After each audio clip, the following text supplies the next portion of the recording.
누가복음 1장 1절에서 4절 말씀입니다.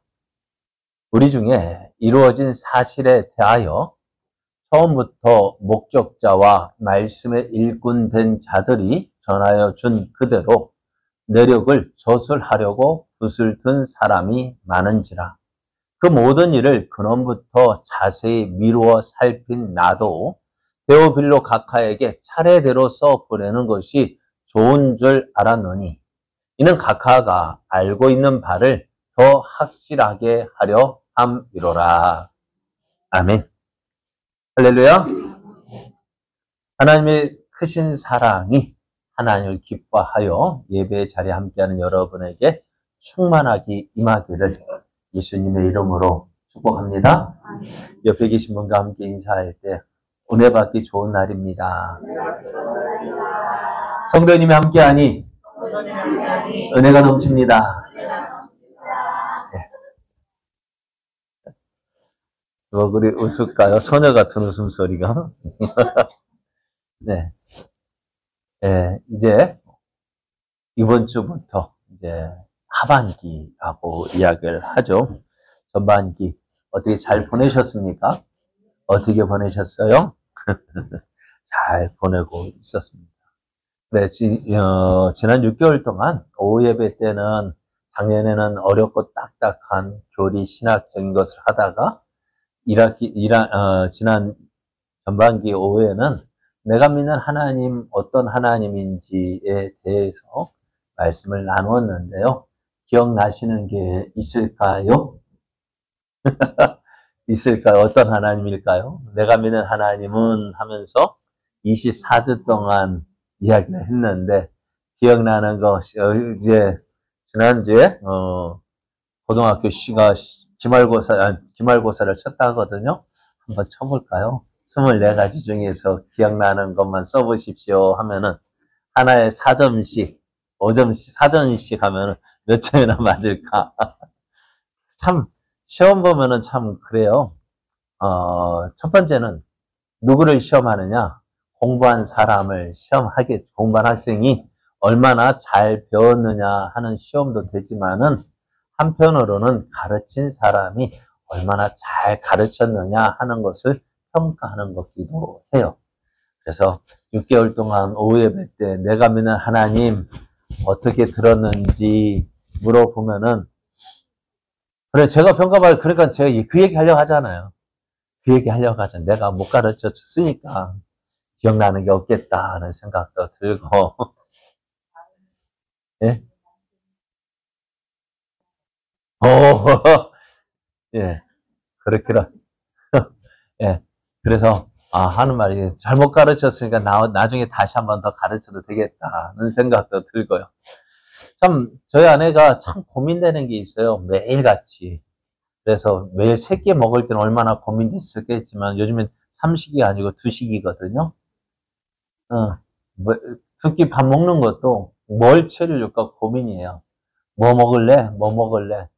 뭐 다른 거 없어요. 밥만 주면 고마운데 먹여주는 것만 해도 고마운. 알아서 줘. 있는 대로 줘. 그래도 고민인가 봐. 그래서 뭐 먹고 싶다라고 이야기하면은 괜찮은데 그죠? 정해지지 않으면 그거 정하기까지 참 고민되죠. 어떠셔요? 맞습니까? 그래가지고 저도 그런데 제가 말 안 한 이유는 뭐 먹고 다 해줄 것 같이 이야기하다가도 뭐 하면은 됐어 라고 하니까 어떻게 얘기할 거예요? 그게 한두 번이야 말이지. 전에 얘기했죠. 마트 가서 뭐 먹고 싶어? 이거 됐어. 안 사줘요. 그래 뭐 다음에 가면 뭐 먹고 싶어? 얘기하겠어요 안 하겠어요? 안 하죠. 그러니까 뭐 그렇습니다. 그래 저도 그 마음을 조금 이해가 되는 것은 뭐냐면은 그렇게 하나의 이 시리즈가 끝나고 하면은 다음에 뭐 할까? 그게 고민이에요. 다음부터는 설교 뭐 할까? 그래 저도 참 고민되다가 방법이 뭐냐. 그래서 성경 한 권 택하면 끝까지 가는 게 그 한 가지 방법. 이제 무엇을 할까? 고민하지 않는 방법이 그거였는데 이제 그게 이제 내가 믿는 하나님 그게 끝나고 뭐 할까? 그러다가 네, 누가복음이 생각이 났는데요. 네, 오후 예배는 한번 우리 누가복음을 한번 달려가 볼까 합니다. 누가복음을 선택한 이유는 다른 것 때문이 아니에요. 누가복음은 주제가 뭐냐면 사람이신 하나님 예수님, 인자이신 예수님에 대해서 기록을 하고 있어요.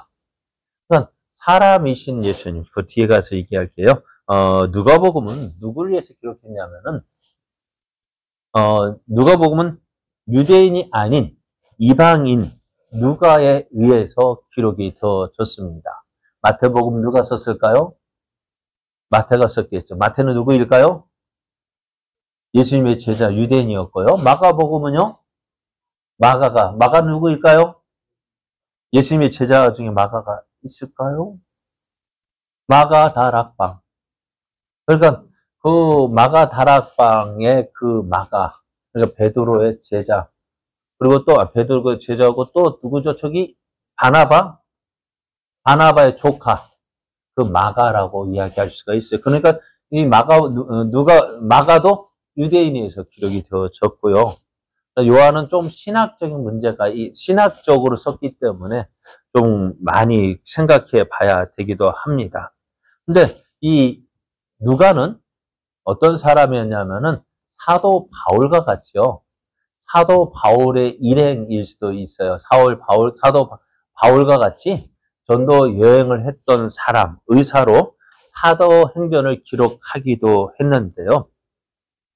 사도행전을 보면은 바울이 로마의 감옥에 갇힌 지 2년 되는 그때 이 기록이 맞춰져요.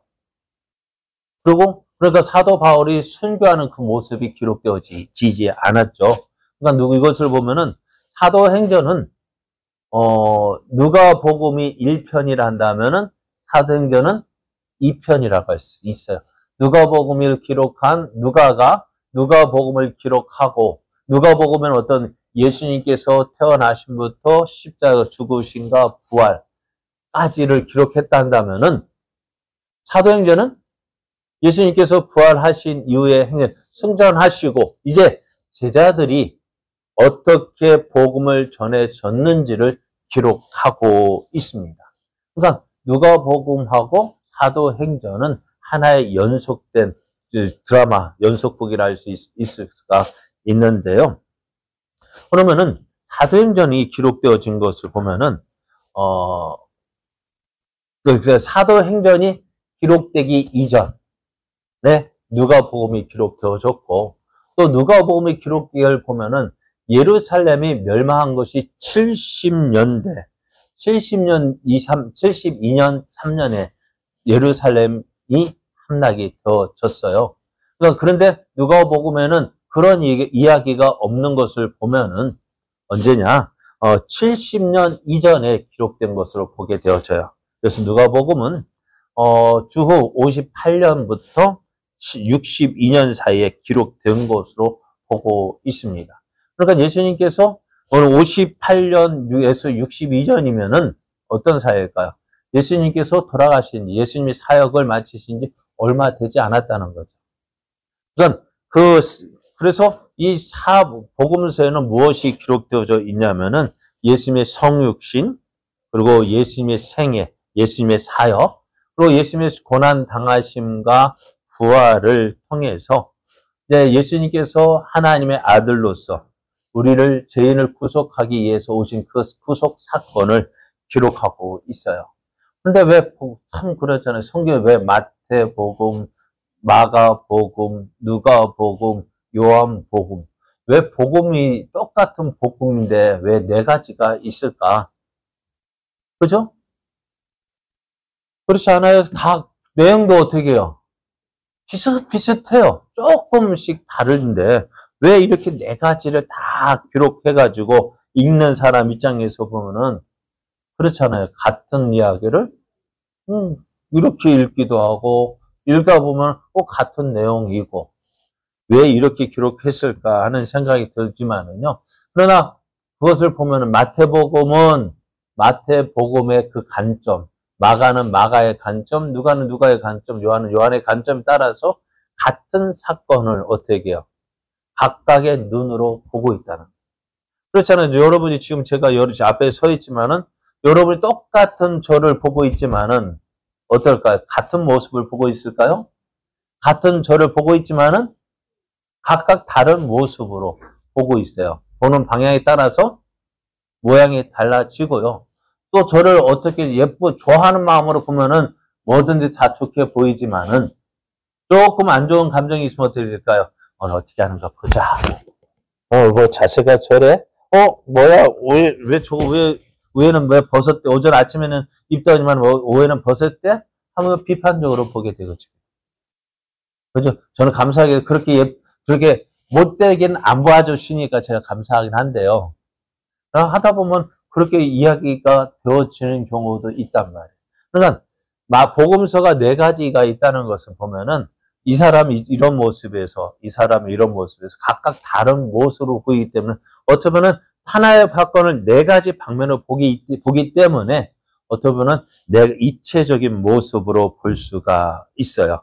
그래서 다른 복음서는 마태복음 왕으로서의 모습을 기록하고 있다면은 누가복음은 예수님은 안전한 인자, 사람이 되심과 또 세상 모든 만민을 죄로부터 구속하시는 구원자 되심을 강조하고 있어요.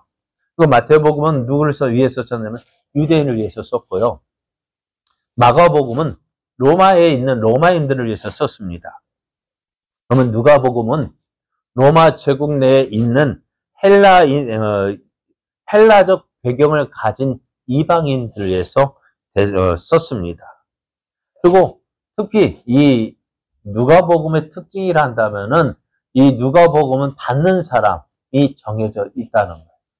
누구를 위해서? 오늘 말씀해 보면은 데오빌로라는 사람을 특정한 인물을 가리키고 있는데요. 그러니까 오늘 누가복음에서도 데오빌로에게 이 글을 썼다, 보낸다 하면서 사도행전 역시 데오빌로에게 이 글을 쓰고 있다고 말하고 있는데요. 이 데오빌로라는 인물은 아주 어떨까요?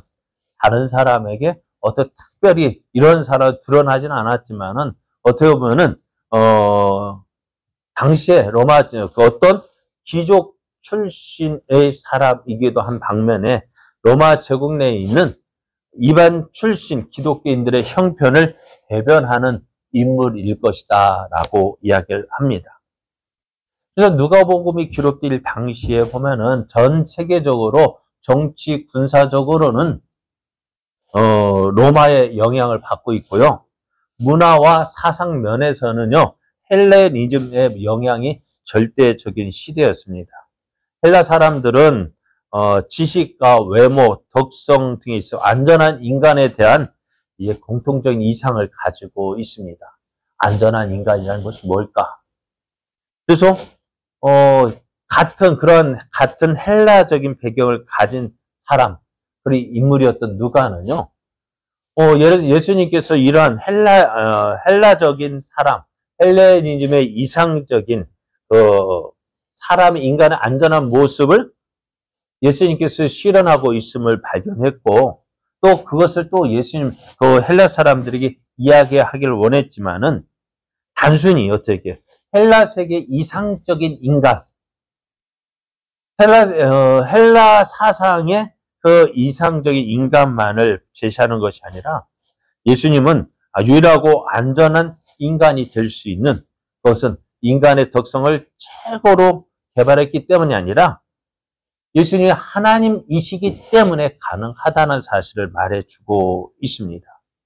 그래서 예수님께서 인간 중에서 가장 뛰어난 존재가 아니라 예수님은 인간과는 비교를 할 수 없는 탁월하신 하나님이심을 보여주기를 원했습니다. 그래서 그 예수님께서 왜 오셨을까? 죄로 오염되어진 우리들을 구원하시기 위해서 우리를 구원하시기 위해서 오셨다는 사실을 말해주고 있습니다. 그래서 누가복음을 기록할 당시에는요, 많은 사람들이 예수님에 대해서 들었고, 또 배웠고, 또 그것을 기록하려는 사람도 많았어요. 그런데 많은 사람들이 이야기를 전해줬지만은요, 어떨까요? 예수님께서 예를 들어서 나병 환자 10명을 고쳤다더라 라는 이야기가 일이 발생됐어요. 그럼 어떻게 될까요? 그것이 예수님께서 나병 환자 10명을 고치셨다라는 이야기가 전해지면 되는데 그 이야기가 함께 무엇이 또 들어갈까요? 말을 전하는 사람의 생각. 그죠? 그것이 또 전해지다 보니까는 뭐 했다 카더라, 어떠했다 카더라, 카더라 통시 붙는 거예요. 그러니까 전해질 때는 예수님의 그 하나님의 아들 되심을, 그 하나님의 아들이심, 내 능력이 나타나지고 전해져야 되는데, 결국은 다른 모습, 그 중에 누구를 높이는 이야기가 돼. 예수님을 높이고, 예수님을 인정하고, 예수님을 높여줘야 되는데, 나중에 듣다 보면 어떻게 되어질까요? 그 말을 전하는 그 사람을 높여주거나, 아니면 예를 들어 나병 환자 중에 누구를 강조하게 될까? 나병 환자 10명 중에서 9명은 돌아갔고, 1명이 돌아왔는데 그 사람이 사마리아인이었더라. 그러면 누구 이야기를 더 많이 해? 그러니까 사마리아 사람이 잘했다, 이러했다. 그러니까 예수님을 나타내야 될 이야기가 누구를 나타내야지? 사마리아. 그렇게 전해지기도 하는 거야. 그러다 보니까 예수님에 대해서 잘못 전해지는 모습도 있었던 것입니다. 그래서 오늘 이 누가가 기록한 누가복음은요, 그런 모습에서 어떻게 보면 다른 것을 위하여 예수님이 누구이시냐? 사람이지만 사람이신 예수님이시지만 우리보다 뛰어나신 그 예수님을 보여주고 있는데요. 그래서 누가가 가장 주목해야 될 것이 뭐냐면은 이 누가는 예수님은 가상적인 신화적인 인물이 아니다라는 사실을 보여주고 있어요. 예수님이 신화적인 삶, 그렇잖아요. 우리가 불교나 다른 이야기는 신화적인 이야기를 말하고 있어요. 그러니까 예를 들어서 부처가 태어났어요. 태어나면 어떻게 했을까? 태어나자마자 어떻게 했다고요? 엄마 뱃속에 뚝 태어나자마자 자기 혼자 8걸음을 걸어가지고 하는 말이, 우리가 태어나면 무슨 이야기 할까요? 처음으로 하는 말이 뭐예요? 응애인데, 여기는 어떠하면 천상천하 유아 독존이다. 태어나자마자 그 말 했대요. 아주? 가능할까요? 그러니까 신화적인, 그래서 누구를 높이는 거예요? 자기 신들을 높이는 그런 모습을 이야기하는데, 예수님은 어떤 모습일까요? 태어나자마자 어디 누웠다고요? 그런 신화적인 요소를 말하지 않고요. 아주 똑같은 인간적인 모습. 예수님께서 태어나셨대. 어디에? 베들레헴 들판에서 태어났는데 사람들이 그 예수님을 영접하지 않아서 어떻게 해요? 말 위에 비었더라. 그 왕으로서, 어떻게 신으로서 존경받을 모습일까요? 인정받을 모습일까요? 그거 보면 믿고 싶은 마음이 있을까요? 없을까요? 없죠. 그러나 그런 모습들을 기록하고 있어요. 그러면서 동시에 이때가 언제였는지를 말해주고 있어요. 그러니까 예수님께서 베들레헴에서 태어나실 때 그때가 언제였느냐? 언제였을까요?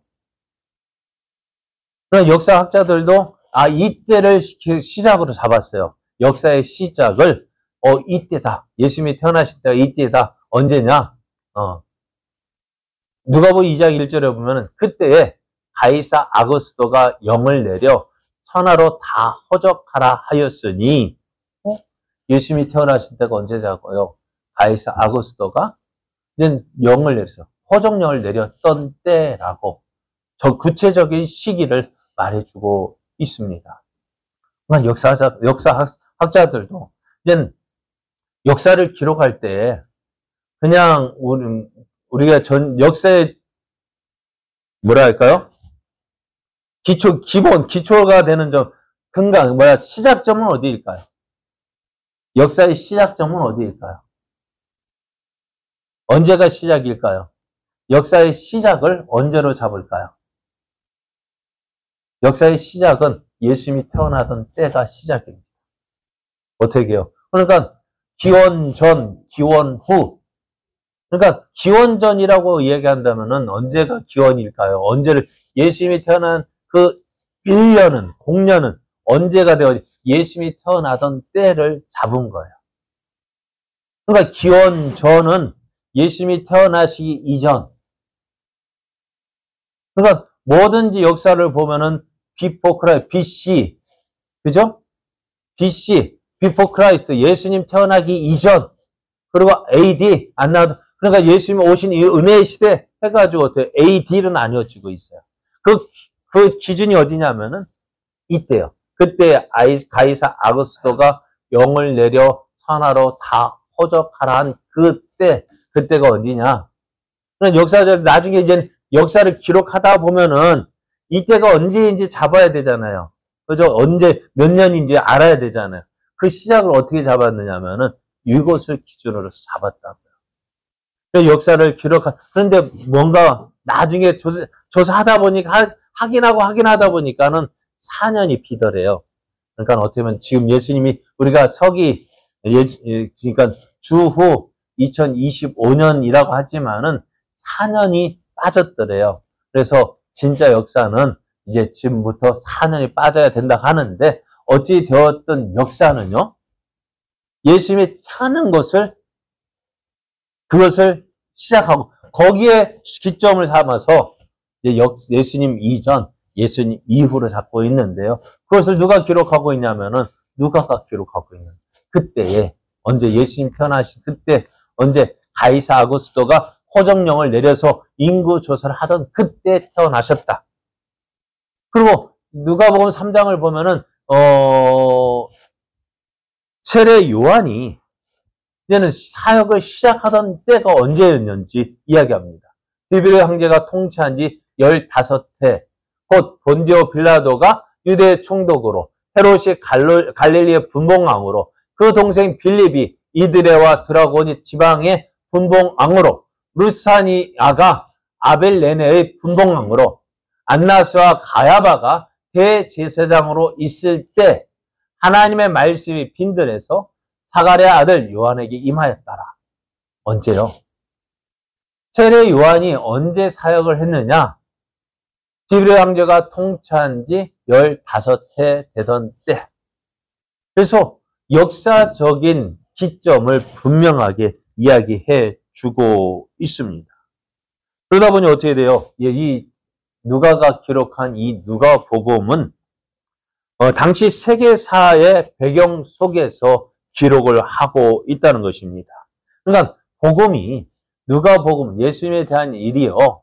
그냥 몇 년 그냥 뭐랄까요? 전설 속의 이야기가 아니라 우리와 같은 역사 시대의 역사 아래서 기록되어지고 있다는 사실을 이야기하고 있습니다. 그러니까 복음이 사실인 것은 뭐냐면은요. 이처럼 확실하고 신빙성이 있다는 거예요. 예수님이 언제? 가이사 아구스토가 호정령을 내린 그때. 세례 요한이 언제 사역했지? 티베르 황제가 통치한 지 15년 되던 해. 그래서 정확한 때를 이야기하고 있습니다. 그래서 예수님의 이 복음은요, 거짓말이 될 수가 없다는 거예요. 그리고 또, 누가는 이 시작을 어떻게 이야기하고 있느냐 하면 1절을 보면은 우리 중에 이루어진 사실, 이것이 뭘까요? 우리 중에 이루어진 이 사실은 다른 것이 아니라 예수님의 뭐요? 예수님의 제자된 거 아니 예수님의 십자가 태어나시고 예수님의 생애와 예수님의 순환과 예수님의 죽으심과 부활한 그 사실이 우리 가운데 일어났거든요. 제자들 많은 사람들 그것을 어떻게 처음부터 목격자, 처음부터 본 사람들 누구일까요? 제자들. 예수님의 제자들이 있었고 또 그 말씀의 일꾼대자들 그러니까 사도들이 그것을 전하여 준 그것. 그러니까 사도들이 전하여 준 것. 베드로가 이 예수님의 사역을 누구에게 전했냐면 마가에게 전해줬거든요.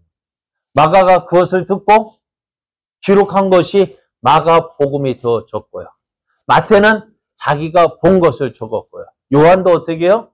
자기가 보고 들은 것을 적었습니다. 그러니까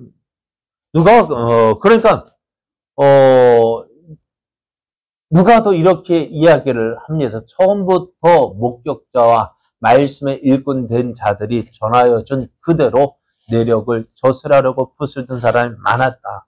예수님 당시에, 이 당시에도 예수님에 대해서 많은 사람들이 이 글을 적었다라고 이야기를 합니다. 사도 요한도 이렇게 이야기해요. 요한일서를 보면은 태초부터 있는 생명의 말씀에 관하여는 우리가 들은 바요, 눈으로 본 바요, 자세히 보고 우리 손으로 만진 바라 했어요. 그러니까 사도 요한이 어떻게 예수님께서 행하신 일들을 가장 가까운 곳에서, 그런데 이 사도 요한은 어떤 사람이에요? 마지막 만찬 때 어디 있었어요? 어디 있었을까요? 마지막 만찬에서 이 사도 요한은 어디 있었을까요? 예수님 품에 안기운 자. 그만큼 예수님이 가장 가까운 곳에서 있었던 그 사람이 누구예요? 사도 요한이에요. 그러니까 그것에 대해서 태초부터 있는 생명의 말씀, 예수님에 관하여는 우리가 들은 바고, 본 바고, 자세히 보고 우리의 손으로 만진 바 되었다고 이야기하고 있고요. 또 3절에서 보면은 우리가 보고 들은 바를 너희에게도 전함은 너희로 우리와 사귐이 있게 하려 함이니 우리의 사귐은 아버지 아들 그의 아들 예수 그리스도와 더불어 누립니다. 우리가 보고 들은 바를 너에게 전했다라고 이야기해요. 그것을 어떻게 해요? 사람들이 듣고 그것을 듣고 적은 사람들이 한두 사람이 아니다라는 이야기입니다. 자, 그렇다면은 이것에 대해서 예수님이 이 기록에 대해서 많은 사람들이 보았을 거 아니에요. 예수님에 대해서 이런 이야기를 썼다. 요즘에 국회 청문회장 가면은요, 야, 어떻게 그런 것까지 다 찾아내는지 모르겠어요. 그죠? 어때요? 그거 누가 이랬다 하더라면 그거 어떻게 찾아내는지 모르겠어요. 참 대단하다라는 생각도 드는데요. 그러니까 만약에 그것이 사실인데도 그렇잖아요. 한 가지로 얻은 누구예요? 충남대학 총장인가? 그 전에 그 논문에 대해서 어떻게 알아냈겠어요? 그죠? 그거 어떻게 알아냈겠어요? 다 드러난다고요. 그런데 그것처럼 만약에 어느 사람이 예수님에 대해서 이렇게 썼는데 그것이 그 당시에는 어떻다고요? 그렇게 썼으면은 사람들이 읽어보고 이건 진짜다, 가짜다 라고 이야기할 수 있는 때가 그때 기록되었다는 거예요. 그럼 고린도전서 15장을 보면은요, 사도 바울이 이렇게 이야기를 합니다. 어떤 이야기를 하냐면은 예수님의 부활에 대해서 이야기를 해요. 예수님의 부활, 죽었던 사람이 다시 살아났어요. 믿어질까요? 안 믿어질까요? 어떨까요? 여러분 믿어지셔야 안 믿어지셔야? 네? 우리는 믿지만은 그 사람은, 그런데 바울이요, 부활에 대해서 이야기해요. 자신 있게 이야기해요. 거리낌 없이 이야기해요. 왜 그럴까요? 왜 그럴까요? 증인이 있다는 거예요. 자, 보세요. 고린도서 15장 3절 8절을 보면은 내가 받은 것을 먼저 너에게 전하였느니 이는 성경대로 그리스도께서 우리 죄를 위하여 죽으셨어요. 그죠? 그건 인정되어져. 장사 지낸 바 되셨다가 성경대로 사흘 만에 다시 살아나셔서 어떻게 하냐면은 그것서 끝난 것이 아니라 누구에게? 게바에게 보이고. 게바는 누구예요? 게바가 누구죠? 베드로. 베드로에게 보이시고 후에 12 제자에게와 그 후에 500여 형제에게 일시에 보이셨나니 그 중에 지금까지 대다수는 살아있고 어떤 사람은 잠들었으며 그 후에 야고보에게 보이셨으며 그 후에 모든 사도에게와 맨 나중에 만삭되지 못하여 난 자 같던 바울 나에게도 보이셨다라고 이야기합니다. 예수의 부활에 대해서 이야기하면서 자신 있게 이야기하는 게 뭐냐면은 예수의 부활을 본 사람이 한두 사람이 아니고 그 사람이 다 죽은 거예요. 지금도 살아있다. 많은 사람이 이 부활에 대해서 어떻게 해요? 부활에 대해서 맞는 이야기라고 증언을 해줄 수 있다는 거예요. 그러니까 어떻게 될까요? 어느 누가 예수님에 대해서 기록했다면은 어떻다고? 이것이 맞다, 틀리다라는 이야기도 판별해 줄 수 있는 사람들이 있었다는 것입니다. 그래서 바울이 어제 이야기하기를 내가 바울도 어떻게 로마서를 쓰고 예수님에 대해서 많은 부분을 기록하기 이야기도 했습니다만 어떻게 해요? 바울이 예수님을 만난 후 담에서 3년 만에 게바를 방문하려고 예루살렘에 올라가서 그와 함께 15일을 머무는 동안에 주의 형제 야고보 외에 다른 사도들을 보지 못하였다라고 이야기했는데요. 그러면서 하는 말이 보라 내가 너에게 쓰는 것은 하나님 앞에서 거짓말이 아니로다 얘기하는데요. 이 말이 바울이 자신 있게 이야기할 수 있는 건 뭘까요? 증인이 있어요. 누구? 게바. 예루살렘에 올라가서 게바와 함께 15일 머무는 동안 누구를 봤다고요? 야고보 외에는 보지 못했다. 이것이 사실일까요? 거짓일까요? 바울이 이렇게 이야기할 수 있는 이야기가 뭘지 자신 있게 이야기할 수 있는 게 뭘까요? 게바와 야고보가 지금도 살아 있다는 거예요. 그러니까 지금 바울이 이렇게 이야기할 수 있는 거는 이 일에 대해서 확실히 맞다, 틀리다를 판결해 줄 수 있는 사람들이 있었던 것입니다. 그러한 때에 누가요? 이 누가도 예수님에 대해서 들었던 이야기, 또 예수님이 들었던 이야기, 또 누가가 예루살렘에 거하면서 유대 땅에 거하면서 예수님에 대해서 들었던 거, 알았던 거, 잘 모아진 그 자료들을 가지고 예수님에 대한 이 일을 기록했다라고 말하고 있어요. 그러면은 마지막 결론으로 왜 기록했을까? 누가복음을 왜 기록했을까요? 그거는 이것 때문입니다. 4절 말씀에 보라.